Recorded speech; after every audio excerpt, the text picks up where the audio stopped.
Welcome to BBC World News. We start in Lebanon, where a national day of mourning has begun for 6 people shot dead in violent clashes in the centre of the capital, Beirut. There have been international calls for calm, with the United Nations, the US and France all urging a de-escalation of the tensions. Gunfire erupted during a demonstration by Shia Muslim groups against the judge who's investigating last year's devastating port blast. From Beirut, Anna Foster has the latest. It started as a protest, but the tension quickly mounted. Within minutes, it became a battlefield. Nobody knows yet who started the shooting. But the exchanges of gunfire between Christian and Shia armed groups stirs ghosts of the country's civil war.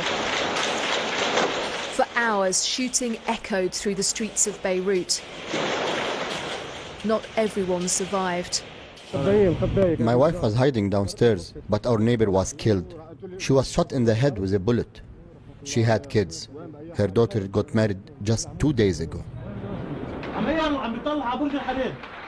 It's a very confused picture right now. There are many soldiers out here on the streets trying to work out exactly where the firing is coming from. A lot of the exchange of fire is going on just at this cross section here.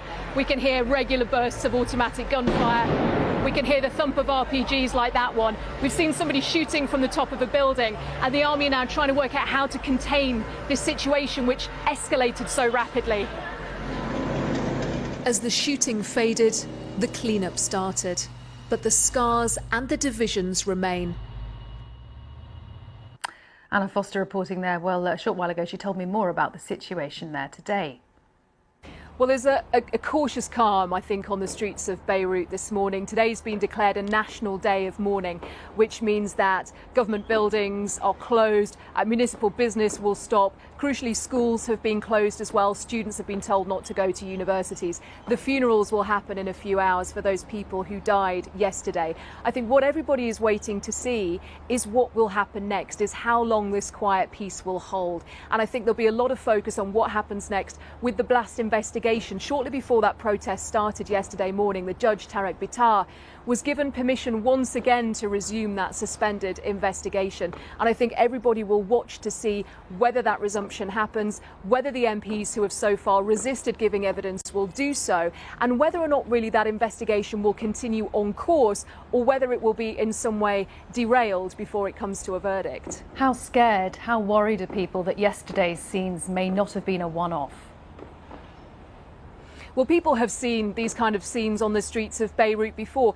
It's important to say not for a very long time. It's at least a decade until there's been gunfire of that range and duration on the streets of Beirut, things like rockets, as you heard there, being fired. But people who lived through the civil war here in Beirut, they've seen that before, and that really worries them. They are concerned that they will see scenes like that again, and they don't want their children to live through what they lived through between 1975 and 1990. So there is real concern from people. They want to see this resolved, but there are simmering tensions. This is a sectarian dispute, and of course there's history of that lasting and being very difficult to mediate and difficult to solve. So I think people are waiting and hoping this morning that that will be the end of it for now, at least. Anna, the Lebanese army deployed now in the capital. How will that calm the situation, and how much power does it actually have in the midst of all those very powerful militia groups?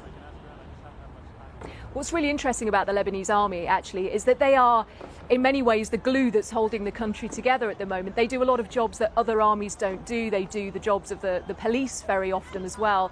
They are overstretched. They've been receiving donations of food and equipment from different countries around the world. Their soldiers are only receiving a very small amount of money. So things are very difficult for them. But we saw them out on the streets yesterday in large number. I was at one point surrounded by soldiers who were trying to decide what to do. They were looking at the buildings around them, and they were making a plan that if they saw people firing from those buildings, then they would go in and they would raid them to try and stop what was going on.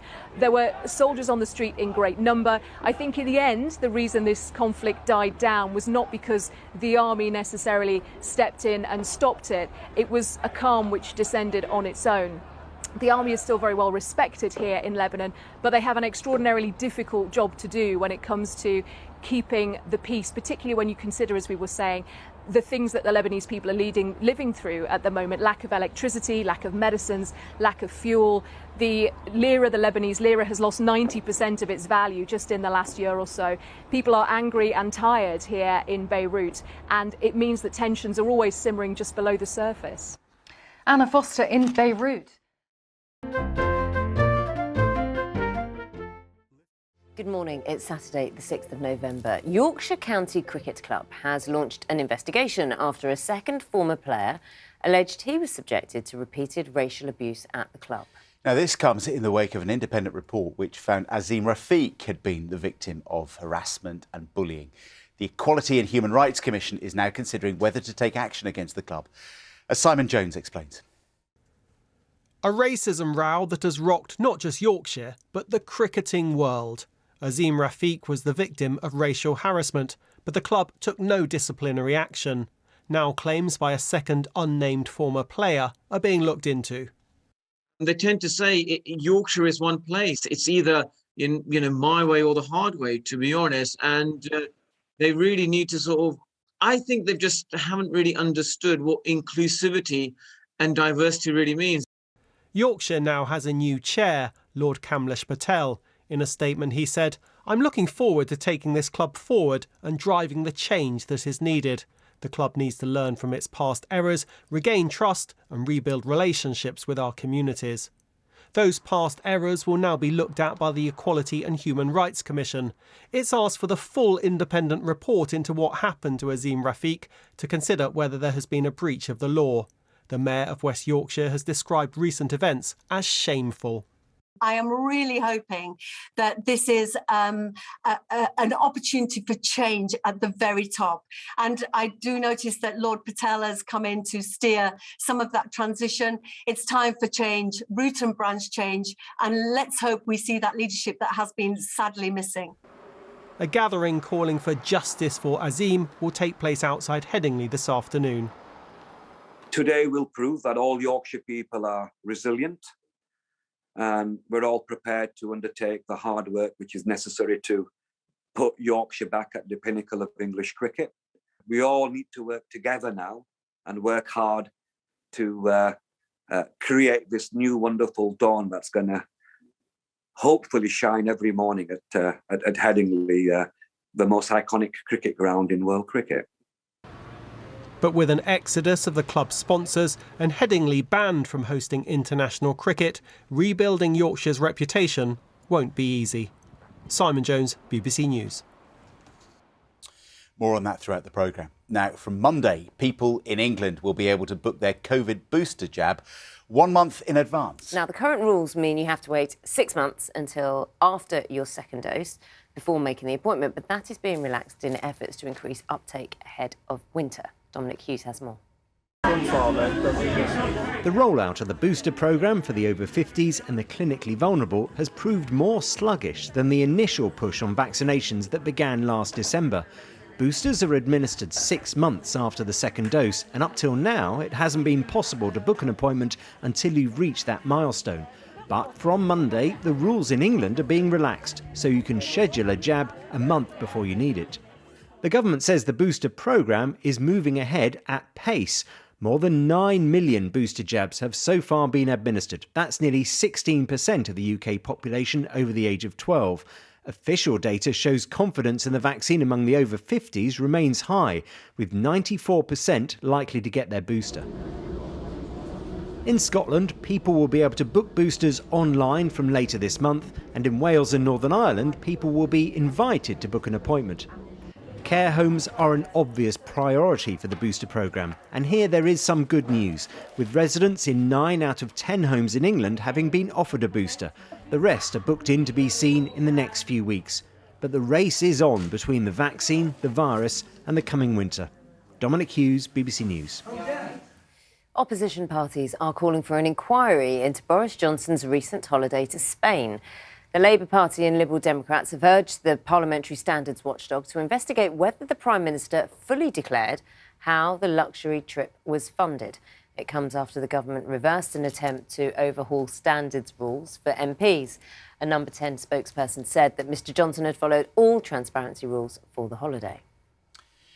8 police officers have been injured and 12 people have been arrested during an anti-establishment protest in central London. Demonstrators gathered for a rally in Trafalgar Square last night before moving on to Parliament, with some throwing fireworks at police officers. Tim Allman reports. Bonfire night and fireworks outside Parliament. Some in the crowd were wearing Guy Fawkes masks. Others had signs protesting against coronavirus restrictions. The rally, known as the Million Mask March, is a demonstration against the establishment. The police in protective gear move in to try to seize the fireworks. They say some have been deliberately aimed at them, striking officers or exploding near the crowd. On Twitter, the Met said a total of 12 arrests were made while policing tonight's demonstrations across London. Those arrests were for a variety of offences. 8 of our officers were injured. This is unacceptable. The police described it as a challenging evening. People have a right to protest, they say, but some groups had come deliberately to cause violence. Tim Allman, BBC News. The UK is one of 45 countries set to promise an urgent overhaul of farming to make it more sustainable, this at COP26 in Glasgow. Around a quarter of the world's greenhouse gas emissions come from land use, such as agriculture and forestry. Here's our environment analyst, Roger Harrabin. Farmers are working to feed a hungry world, but often they're also degrading the soils and forests on which our common future depend. These systems are vital. They've always soaked up our carbon emissions in the past, but now some are actually giving out carbon as soils are damaged and trees are felled. Cattle are a big part of the problem. Governments accept that agriculture must be transformed, and they're channeling £3 billion worth of government funds into researching things like drought-resistant and heat-tolerant crops and new ways of nourishing the soil. The UK is backing the initiative, but environmentalists say it must sort out subsidies for its own farmers. Well, today it's fantastic news that the UK government, working with 45 other countries, has realised that farmers around the world have got to manage our land more sustainable. But it's quite disappointing, really. While there are good words at COP26, here agriculture policy is being developed now, and yet that's not as ambitious. And we're not going to be seeing future payments paying for putting nature back or fighting the climate crisis. It's more likely to be business as usual. The oceans are vital for the climate too. Emissions from industrial society, but overfishing, pollution and global heating are harming the seas. And the change in water chemistry caused by CO2 is deadly to coral reefs. The UK is chipping in £6 million to a UN fund to help developing nations protect their corals. Critics say the cash and related policies are welcome, but not nearly enough. Roger Harrabin, BBC News. Now, remember when Jackie Weaver had to pull the plug on that famous, infamous Hanforth Parish Council meeting a few months back? Shone a light on local democracy like never before, didn't it? Well, it's kind of happened again somewhere else. Police officers had to be called. This time it was in Essex, right? Yeah, this was a council meeting, and of course they're allowed to meet in person now, so it obviously got very tense. Malden District Council was discussing sanctions against its member, Chrissy Morris, who responded by using a megaphone and just refused to leave. Alex Dunlop has more. Point of order. Councillor Morris, your behaviour is unacceptable. Local council meetings can be dry and dull. Not this one. Sorry, what? Shut up was that? Are you telling me to shut up? You are very rude. We have 2 recordings, the official one and this phone recording made by the independent councillor Chrissy Morris. As the meeting gets underway, Councillor Morris presents his own version of megaphone diplomacy. Point of order. Members, are you prepared to Point of order. Now, officially, a point of order could be a request to rule on an alleged irregularity in procedure. Mr Morris feels he has a point to make. No, I won't cease this behaviour. You have no authority on me. The meeting chairman feels proceedings are being disrupted. Oh, a coward. You're the coward. You won't even answer a phone call. You're the coward. You're the coward. All officers to leave the meeting. Point of order. Well, this standoff between Mr Morris and the other councillors goes on for a good 12 minutes before police arrive to try to calm things down. Sorry, guys, can you just identify yourselves, please? That didn't seem to work, so they gave Councillor Morris a warning. In my view, I'm breaching the peace by not letting this continue. I'm happy for you to remain in here as long as... I am letting this continue. I've not broken any law. I'm not breaching the peace because I am democratically elected to represent the people that voted me in. When everyone returns, it's clear that the meeting is only going one way, and it's abandoned. After a unanimous vote by fellow councillors, Chrissy Morris will now be banned from all council committees until May 2023. They've all gone. I'm the last one here, which makes me captain of this here ship. Alex Dunlop, BBC News. And we thought it would never happen again, hey? No. It'll happen again and again. I think, honestly, as pure entertainment, you should just go out seeking local council meetings. A whole channel dedicated to local... What well, about we've got the Parliament channel, haven't we? The local council, yeah. But local council as well, fascinating.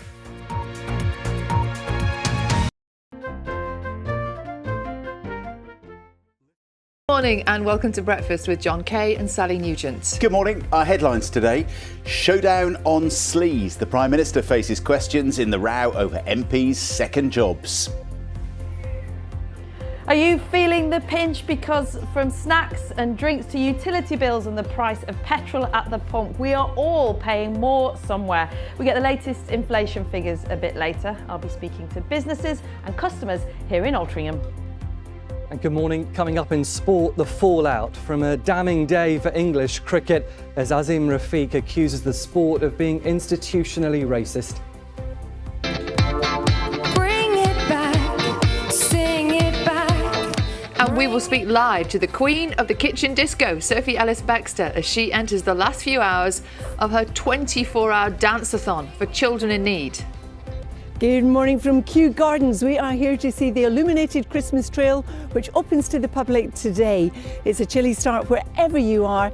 Some clear skies, some sunshine, but clouds going to build from the west, bringing some of us some rain later. I'll have all the details later on in the programme.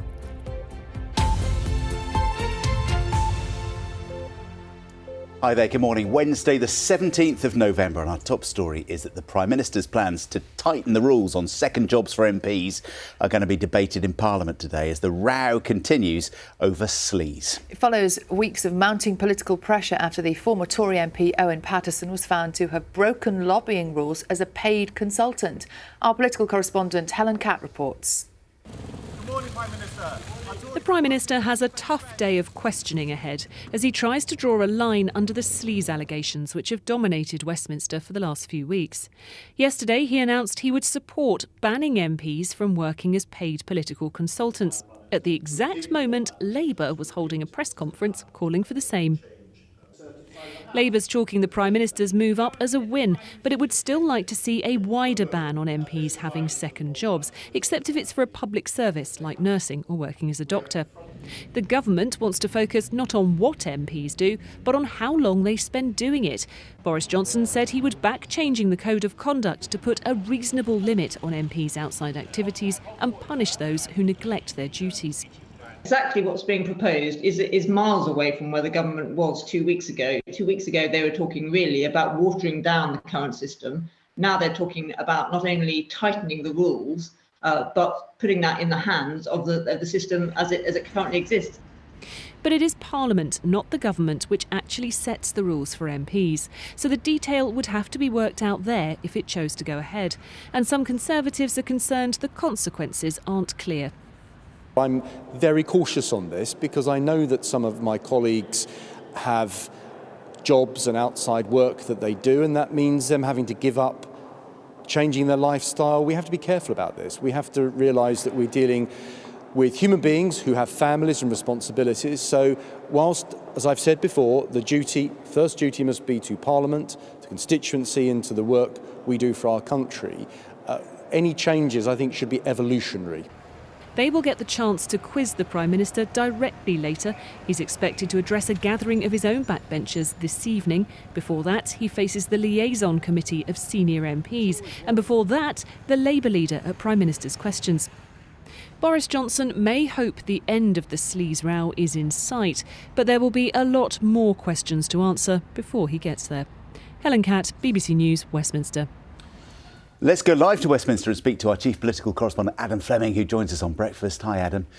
So the Prime Minister probably hoping he can put this sleaze row to bed today, but he's got a lot to get through, hasn't he, before he goes to bed himself tonight? A lot on. Oh yeah, it's a busy day where we're going to see loads of the Prime Minister, as Helen was just saying. Prime Minister's questions, then he's got this liaison committee, which is lots of the chairs of the parliamentary committees grilling him for a couple of hours. And then we understand he's going to go and speak to his own backbenchers this evening. And he will be hoping that this kind of bold move he's done on second jobs, some people might call it a bit of a change of position, will try and draw a line under this whole saga. I'm not sure it will, though, because what will happen today is that a process will be started where Parliament will look at its own rules about second jobs. There'll be more arguments about the pros and cons of various proposals. And then maybe in the new year, or maybe a bit later, there will then have to be a vote on any new proposals that will come forward, and all those arguments will be had again. And who knows what cases and things will have happened in Parliament in the meantime. Also, this has made those cracks on the Conservative backbenches even wider, because there are quite a lot of MPs who aren't sure about giving up their outside jobs because they think it's totally fine that they do them. They're worried about the ideas that have been put forward by both Labour and the Conservative Party and how workable they are. And some Conservatives think that actually Boris Johnson has just bowed down to demands from Labour and he should have resisted them, and he'll pay a political price as a result. So it's all quite a big combustible mix of things, which means the story isn't over yet, even though we've now been talking about this for more than 2 weeks. Indeed. Adam, thank you very much indeed. We'll check in with Adam throughout the programme. We're also going to be speaking to the chair of the Common Standards Committee, Labour's Chris Bryant, and from the government side to the International Trade Secretary, Anne-Marie Trevelyan, a bit later. Now, the UK's latest inflation figures will be out this morning, and they will reveal how much the cost of living is rising. It comes as supply chain issues, higher energy costs, plus a shortage in the labour market have all pushed the price of consumer goods higher. Inflation slowed unexpectedly in September, but of course August saw the largest increase since records began back in 1997. The Home Secretary, Priti Patel, has said the bomb explosion outside Liverpool Women's Hospital on Sunday is a reflection of a dysfunctional asylum system. Ms Patel, speaking to reporters on a flight to Washington, said it was a complete merry-go-round with a whole industry devoted to defending the rights of individuals intent on causing harm. It was revealed yesterday that the Liverpool attacker, 32-year-old Ahmad al-Swailameen, was a failed asylum seeker. Health officials are this morning warning of a hidden pandemic of antibiotic-resistant infections if people fail to act responsibly after COVID. That's according to the UK Health Security Agency, who say they should only be prescribed when they're really needed. Last year, 1 in 5 people with an infection had an antibiotic-resistant one, although the overall number of infections in England did fall because of lockdown. Polish border guards have used tear gas and water cannons against a group of migrants trying to enter the country from Belarus. Belarus has been accused of pushing migrants to the border to try and destabilise the EU, a charge it denies. There have been more than 5,000 attempts by migrants to cross into Poland from Belarus so far this month, compared to just 88 in the whole of last year. At least one person's died and several others are missing after a violent storm caused floods and mudslides across British Columbia in Canada. Thousands of people have been forced to leave their homes, with officials describing it as the worst weather storm in a century. Our North America correspondent David Willis has more. After a summer of wildfires and record high temperatures has come this. More rain in a day than people here are used to in a month. It left hundreds trapped in their cars overnight, severed rail links to Canada's largest port in the city of Vancouver, and has cut power supply to thousands of homes. The rain has also brought with it mudslides, which forced the evacuation of an entire town. Hundreds of people, many of them children, were loaded onto buses after being airlifted to safety from the town of Agassiz in British Columbia. Others, meanwhile, have found themselves stuck inside with the floodwaters rising. We're safe. We're a little bit above where the flooding has all occurred. And yeah, again, lucky that happened. And my aunt and uncle's house is in the water. My cousin, who just finished having a baby in Kamloops 2 days ago, their house is totally flooded. They have nowhere to go. Across the border in Washington state, torrential rains and high winds have also been wreaking havoc, flooding roads and again trapping people in their cars. Some counted themselves lucky to have escaped. Rolling down the windows and looking for the easiest way out. Had to crawl through the passenger side because the car ended up tilting with the driver's side towards the ground a little bit. So crawled out the passenger side and yeah, was able to get out, thankfully. The outskirts of Vancouver have now experienced both their hottest and their wettest days on record within the space of just a few months. As in many other parts of the world, it's left people here wondering whether this is what constitutes the new normal. David Willis, BBC News, Los Angeles. Now, the Cambridge Dictionary has revealed that its word of the year is perseverance. It's a bit weird, isn't it? But No, that's it there. They say, well, yeah, because I thought they were talking about our perseverance as people, but in fact they say it piqued interest when NASA's Perseverance rover made its final descent to Mars in February. Earlier this month, the Oxford English Dictionary chose vax because of a spike in interest in vaccine-related words. A spike. That's what you did there. Very good.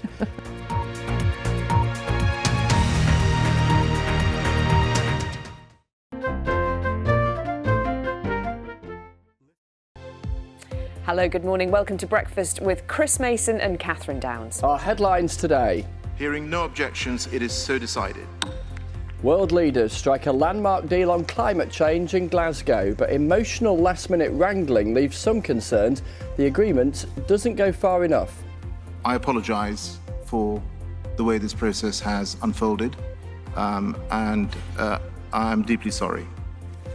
In her first public engagement in more than 3 weeks, the Queen will lead the National Service of Remembrance in London. After a campaign that went to Downing Street, the government pledges £50 million for research into a cure for motor neurone disease. More than £2.5 million raised by Owine's Children in Need Drumathon.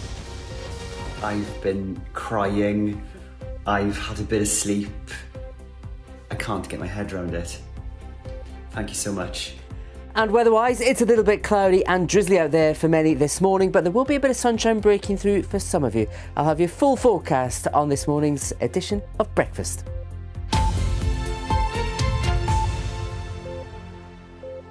Just gone 6 o'clock, morning to you. It is Sunday the 19th of November. Our main story, world leaders have struck a landmark climate change deal aimed at reducing global warming after 2 weeks of intense negotiations. The Glasgow Climate Pact is the most significant of its kind since 2015, but the pledges don't go far enough to limit global temperature rise to 1.5 degrees Celsius. Our science correspondent Victoria Gill reports. Hearing no objections, it is so decided. After 2 weeks of sleepless nights and negotiations over every detail, a Glasgow Pact on climate change was finally agreed. It was almost derailed at the last moment as India requested a change, watering down a critical line about phasing out coal. And there were emotional scenes as COP President Alok Sharma acknowledged the disappointment over that concession and at what was at stake. May I just say to all delegates, I apologise for the way this process has unfolded, and I'm deeply sorry. I also understand the deep disappointment. But I think, as you have noted, it's also vital that we protect this package.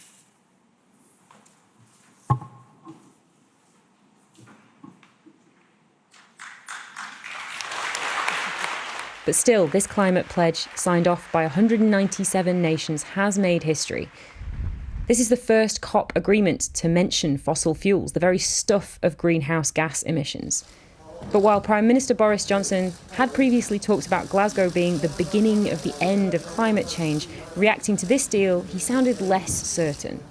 We can't kid ourselves. We haven't beaten climate change, and it would be fatal to think that we have, because there is so much more that still needs to be done. But what we do have now is a viable roadmap.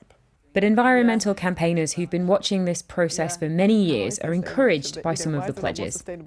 Climate change and the nature crisis, they're two sides of the same coin. We can't take them apart from each other, and we need to have a response that takes both of those at the same time. So there's great declarations on forests, we've seen some good words on oceans at the same time, but we need to make sure they're really followed up with actions in the years ahead. The real test of what's been agreed to here in Glasgow will be if all those commitments can be acted upon quickly enough, if that political process can catch up with the speed at which the world is warming up. For the most vulnerable nations, low-lying islands facing the most dangerous impacts of storms and sea level rise, this is a matter of life and death. I'm exhausted,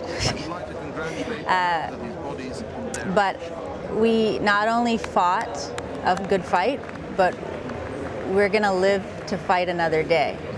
And we did so much that as a very small island country, I can be deeply proud of. As nations are asked to come back in 2022 with more ambitious pledges to cut greenhouse gas emissions and catch up with the pace of climate change, tired negotiators are already planning for the next climate summit. Victoria Gill, BBC News in Glasgow.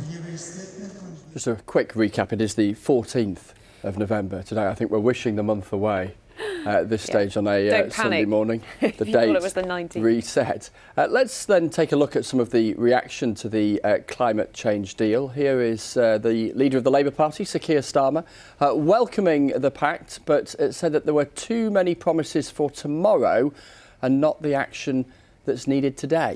Scotland's First Minister Nicola Sturgeon praised her home city for hosting the summit, saying Glasgow had opened its doors and its heart.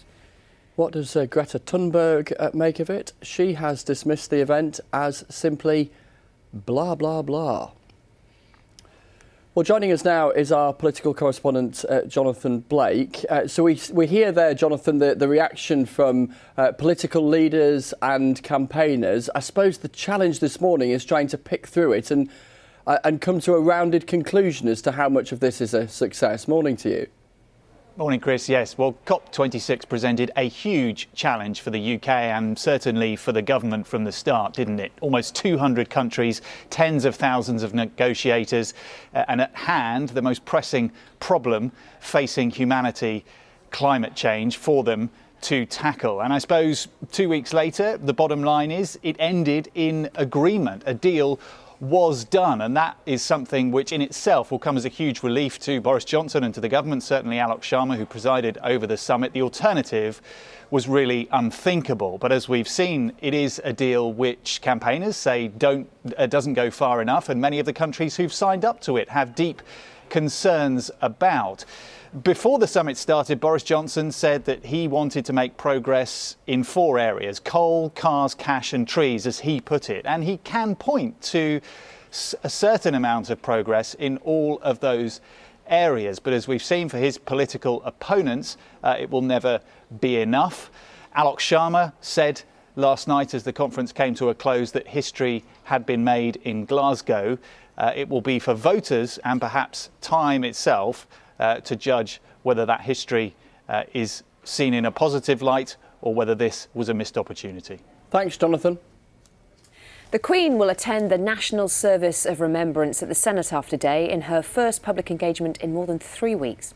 She had been advised to rest by doctors last month for health reasons. She'll be joined by other members of the royal family and the Prime Minister to lay a wreath at the War Memorial later this morning. Our royal correspondent Nicholas Witchell has more. She will, the palace says, be at the cenotaph, watching from a balcony for this, the most solemn moment of the year. as the Prince of Wales lays the Queen's wreath of red poppies and the nation pays tribute to the dead of the 2 world wars and other more recent conflicts. The Queen's attendance at the cenotaph will be her first appearance at a public engagement since doctors ordered her to rest and she was taken to hospital for tests more than 3 weeks ago. Her programme remains under review, but the national ceremony of remembrance has a very special significance for her. She first laid a wreath at the cenotaph on the 11th of November 1945, the first ceremony after the end of the Second World War. As Princess Elizabeth followed the King in paying her tribute, there were few among the silent crowd who did not recall the comradeship of war years. And in the nearly 70 years of her reign, there have been very few occasions when she's not led the nation's tribute in person. For those who will be at the cenotaph today, the crowds, the military detachments, and of course the veterans, the Queen's presence will be a reassurance. After last year's necessarily depleted ceremony due to the pandemic, this Remembrance Sunday will see a return to the traditions of remembrance, both in Whitehall and at war memorials around the country, as the nation pays tribute to the lives lost in war. Nicholas Witchell, BBC News.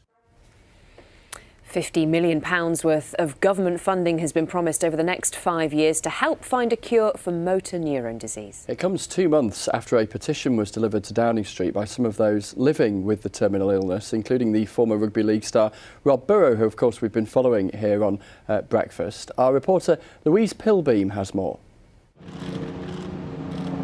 September this year, the campaign for £50 million towards motor neurone disease goes to Downing Street.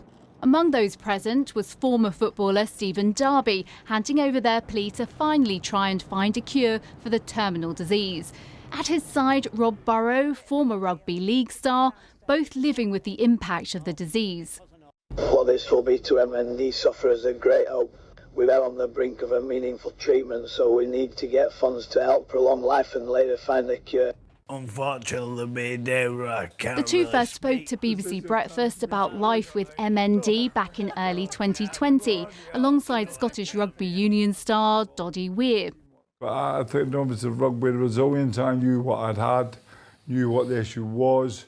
So when he said to me, I said, all right, we've got this, right, we're going to try and fight that. And then I did the dreaded Google.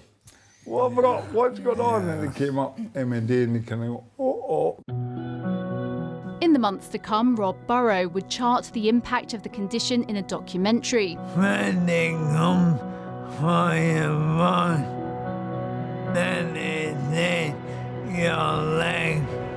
That led to fundraising by people across the country and Rob's former teammates. Go boys! Kevin Sinfield's 7 marathons in 7 days raised over £2 million. He takes on a new challenge later this month. Meanwhile, the campaign for government backing has continued. Just last week, Rob's dad gave another emotional plea. After 25, 30 years, surely to goodness, we can find something to find a treatment. If it stops it, that's phase 1. A cure's phase 2. Now the government has confirmed it will provide the £50 million that the campaigners have been asking for.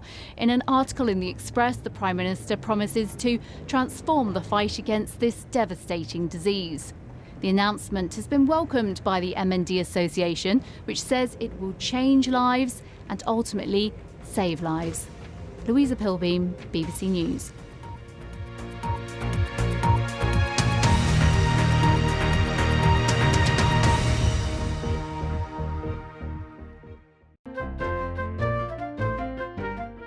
In 2021, the average age of vehicles on the road in America reached a record 12.1 years.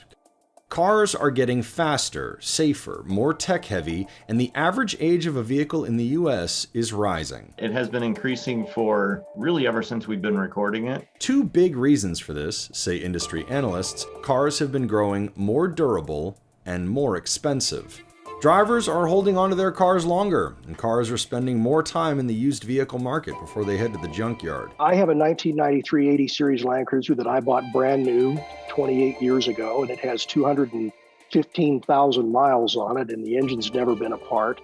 I have serviced the vehicle regularly and faithfully. Many buyers, especially those with less money to spend, are seeking out used vehicles as new vehicle prices climb. There is some concern that this is going to reduce the churn rate, or the number of folks that are going to be buying a new vehicle. So far, though, plenty of Americans seem to be buying new cars.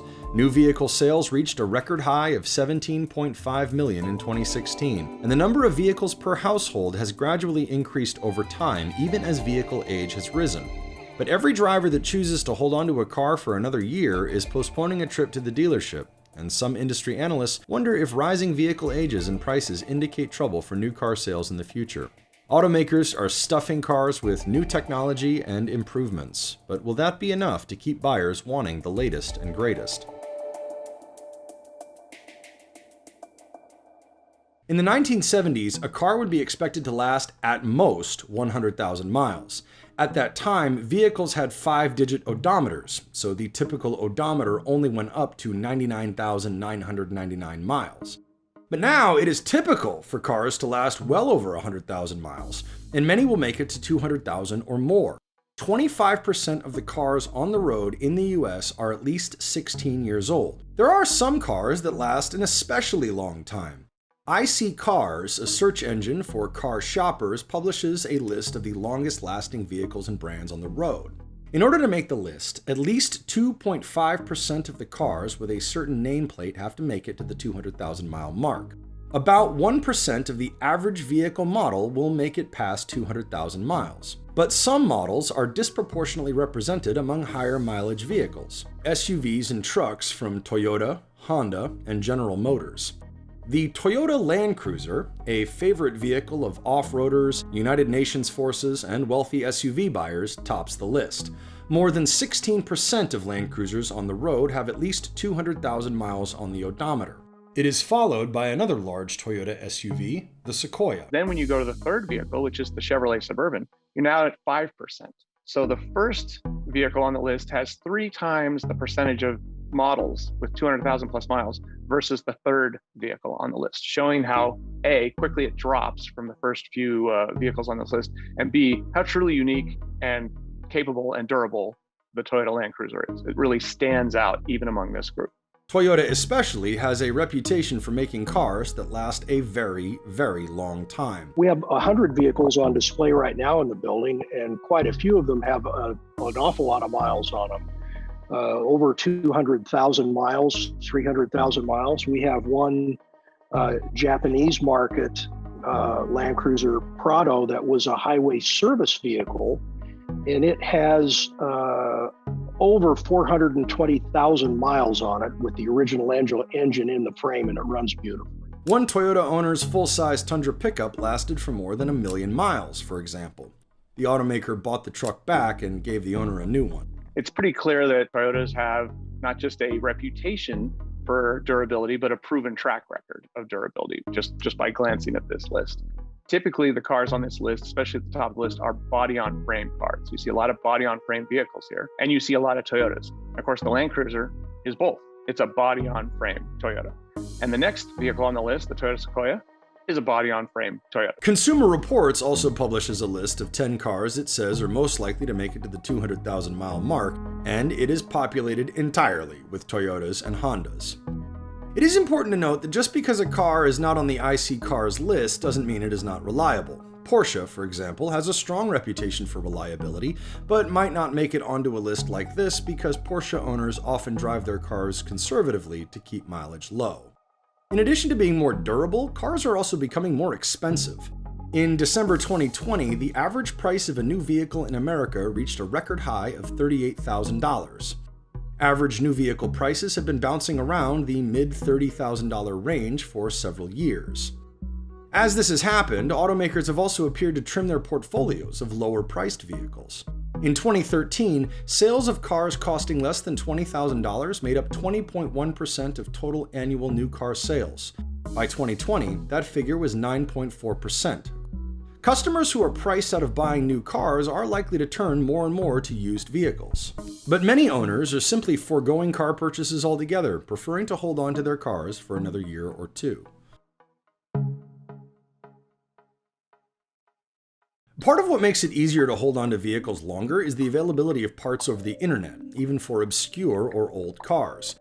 There are opportunities for shops, even dealers, to provide services to cost-conscious car owners looking to delay the purchase of a new vehicle. Fixed operations of repair and servicing of vehicles is going to be an important part of dealers' operations, and probably a growing, more important part of dealer operations, because all of these vehicles are going to need repairs. If you're going to have a vehicle for 10 years or longer, you're probably going to be visiting your car dealer more and more to try and repair all the little issues that may pop up on that vehicle. Outside of the vintage or classic car markets, consumers might not be used to thinking of their cars as investments. After all, cars are typically depreciating assets. But the sheer cost of buying a new vehicle might make it more appealing for consumers to put money into the cars they already own, even making major changes like swapping in a new engine. So these trends could mean less demand for the new cars that roll off assembly lines every year. So far, demand for new vehicles hasn't waned, despite the rising age. You'd think average age would lower the number of opportunities for sales, but it doesn't seem to have done that. It's been good news across the board for new vehicle dealers, used dealers, and the service channel as well. And there are reasons to think plenty of buyers will still want the latest and greatest in new technology and features. Lots of folks out there don't want to own a vehicle for 10 years. They want to keep a new vehicle around. They don't like getting over a certain amount of mileage. And so those folks come back to the market every 3-5 years, much more frequently. Automakers have a number of levers they can pull to induce a customer to swap out their current vehicle for a new one. New safety systems, better fuel economy, infotainment features, cameras, and sensors can all entice buyers. Just like the iPhone 10 has to be substantially better than the iPhone 9 for anybody to want to shell out another $1,000 to get the latest and greatest. Much is the same in the new vehicle market as well as in the used vehicle market. But that new vehicle has to be substantially different than its used counterpart, because folks are able to buy that used vehicle for substantial savings off the new vehicle price. Automakers have always freshened their products from year to year, but the pace at which they are doing so seems to be accelerating. The industry is finding that there's a lot of technology to add on these vehicles, and so the pace of new components, new capabilities is constantly improving as well, and all of that makes the vehicle market a much more rapidly changing industry than it was just a few years ago.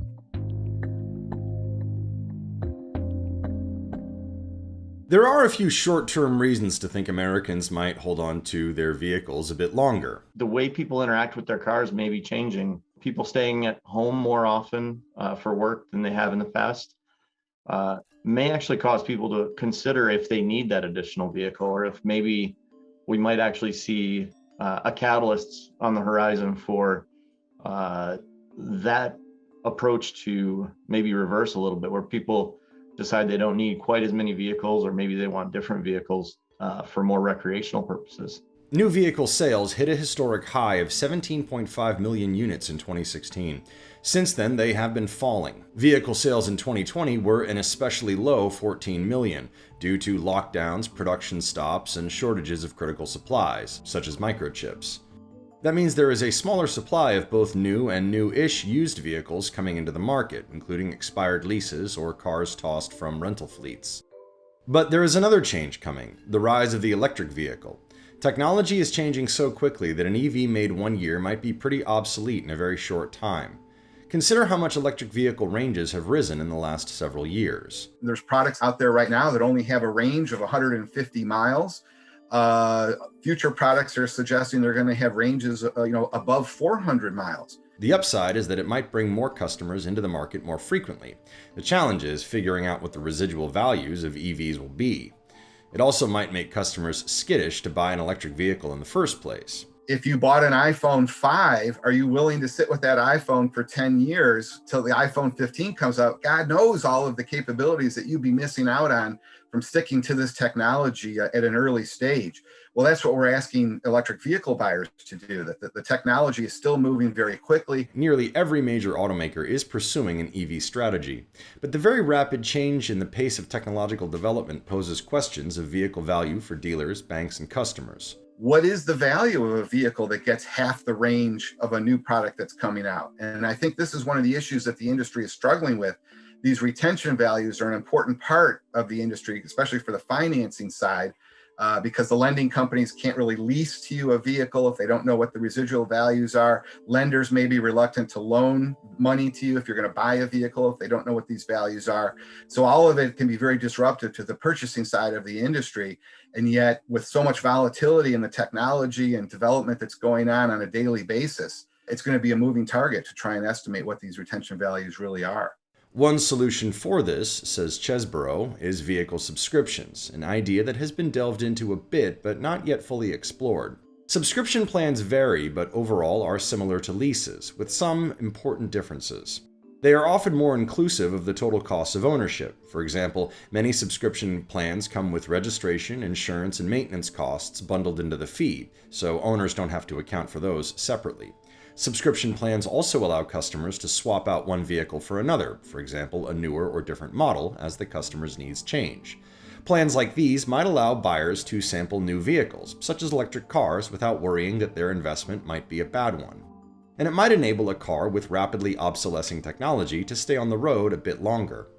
The European Union has said it plans to start phasing out the sale of new internal combustion vehicles by 2035. New York and California have recently set similar targets. Higher fuel prices or fees, such as a gas guzzler tax on especially thirsty vehicles, may turn consumers away from gas cars, shortening their usable lives. The COVID-19 pandemic has changed what kinds of cars people are buying. Sales of RVs and vehicles such as ATVs and dirt bikes have shot up, and the transition away from passenger cars and toward light trucks has quickened. These are signs buyers are rethinking what kinds of cars they want to own, especially as they continue to face the possibility of working from home for a time. Others may simply be sitting on the sidelines altogether, waiting to see what the future holds in terms of new technology and their own needs. Millions of Americans every year decide they want to plunk down the cash for a brand new car, but for many others, there is nothing like driving around a beloved old one.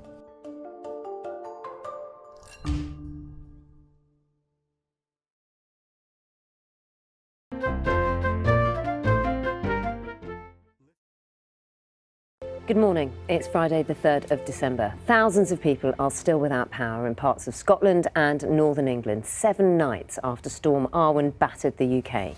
15,000 properties are waiting to be reconnected in the northeast and northwest of England, as well as the northeast and south of Scotland. The ongoing situation has been declared a major incident by Durham County Council, which has called for more resources to support residents. And in Scotland, the army has been drafted in to help the recovery effort in Aberdeenshire. Tim Muffet takes a look at how people are coping. Aberdeenshire Council put out an urgent request for military help. That help has now arrived. Around 4,000 homes will be visited to support those struggling in the aftermath of Storm Arwen.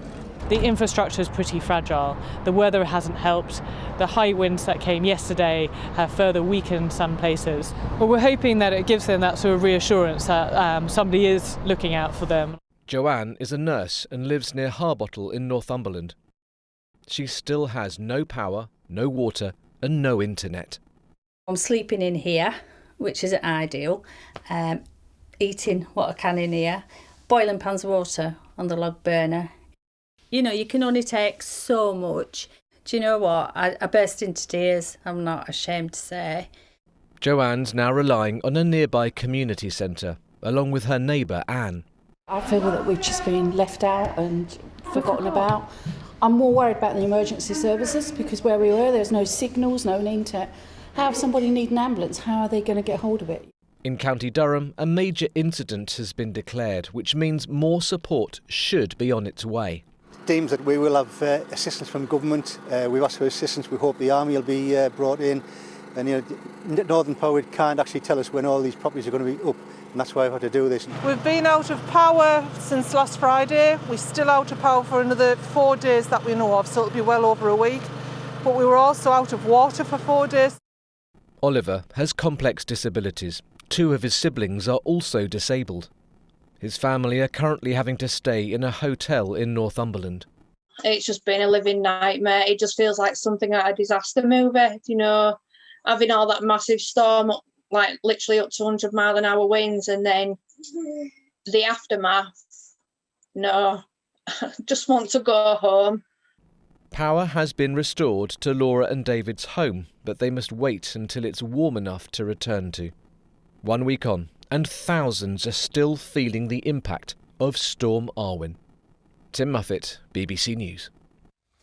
In the last few hours, the Conservatives have held on to their common seat in the Old Bexley and Sidcup by-election, but with a significantly reduced majority. It was called following the death of James Brokenshire, who died from cancer in October. Our political correspondent Ione Wells joins us now from Bexley. Ione, it's a significant result, isn't it? Smaller majority. That's exactly right. I mean, this has always been a really true blue, safe Conservative seat here in Bexley. Now, in terms of the result that we had today, this obviously, as you say, followed the death of the Conservative MP James Brokenshire. Now, in terms of what we've seen happen overnight, the majority from the Conservatives still held on to pretty comfortably. They still gained more than half the votes here. The newly elected Conservative MP Louis French paid tribute to his predecessor James Brokenshire as he did his victory speech earlier this morning. And first of all, I'd like to pay tribute to my good friend James Brokenshire, who represented this seat for more than 10 years and who fought for the people of Old Bexley and Sidcup every single day.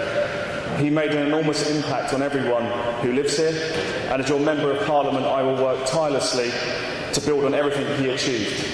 I can't put into words how much the support of his wife, Cathy, has meant to me during this campaign, and her strength and bravery throughout has been inspiring.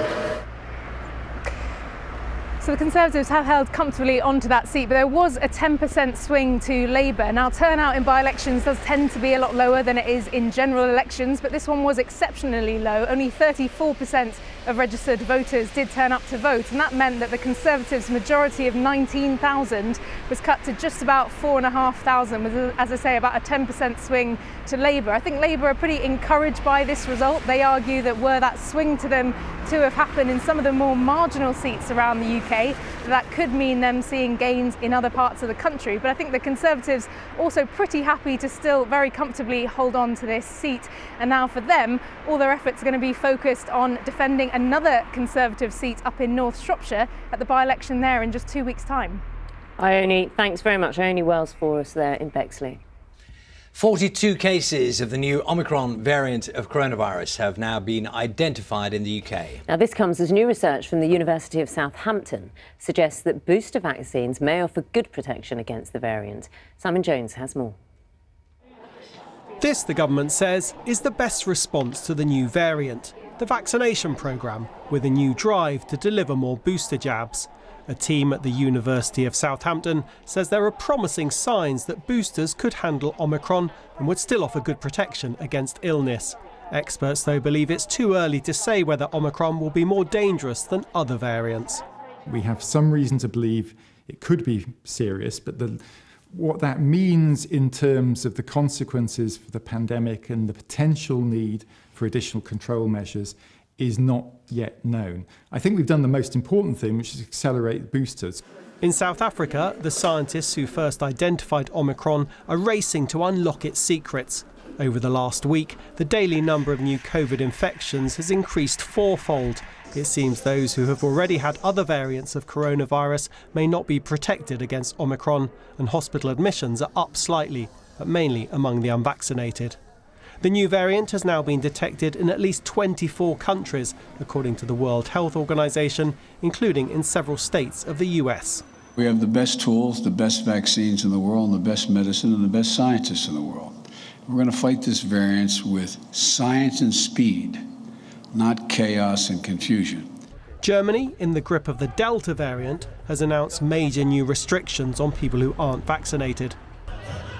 They'll be banned from bars, restaurants and non-essential shops, and vaccinations could be made mandatory by February.